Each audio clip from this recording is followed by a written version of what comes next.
is an appointed official in that town who actually went against the will of the state legislature and created ballot drop boxes, which is basically ballot harvesting that was happening in the parks. But this was all litigated. You know that the Trump campaign litigated all of this, more than 60 cases, and they lost. Either the cases were dismissed, the Trump campaign withdrew, or they never brought a case because they didn't have the evidence to back it up.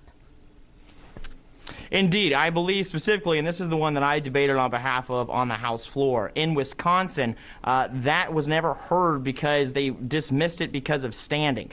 Now, I don't believe that that is concrete enough of a way to say Well, there were three Trump appointed. Okay, so you have it. Wisconsin, but you ended up not actually voting against Wisconsin. It was just Arizona and Pennsylvania because you didn't have the Senate votes.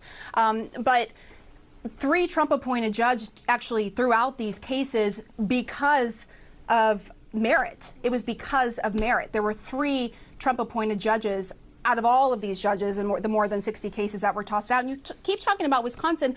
I'm still not hearing any specific examples of fraud. If you would, just tell us, what are the specific examples you saw of fraud? Because when you think of fraud, you think of a vote, you're slipping one past the election official, or a vote was stolen, somehow it didn't count. Did you see that specifically?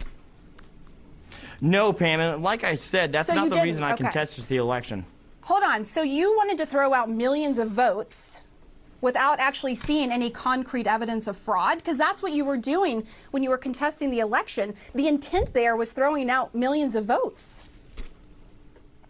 Well, I disagree with you on that point. That was not my intent. My intent was to hold up the Constitution, and setting up ballot drop boxes, which is essentially ballot harvesting in Wisconsin, is unconstitutional because the state legislature said they didn't want that. So you know more than the judge, the Trump-appointed judge, who actually looked at that case before the election and dismissed the Trump campaign's argument that drop boxes are unconstitutional. And if you would you point to me and where in the Constitution it says that drop boxes are unconstitutional? I don't recall seeing that in the Constitution.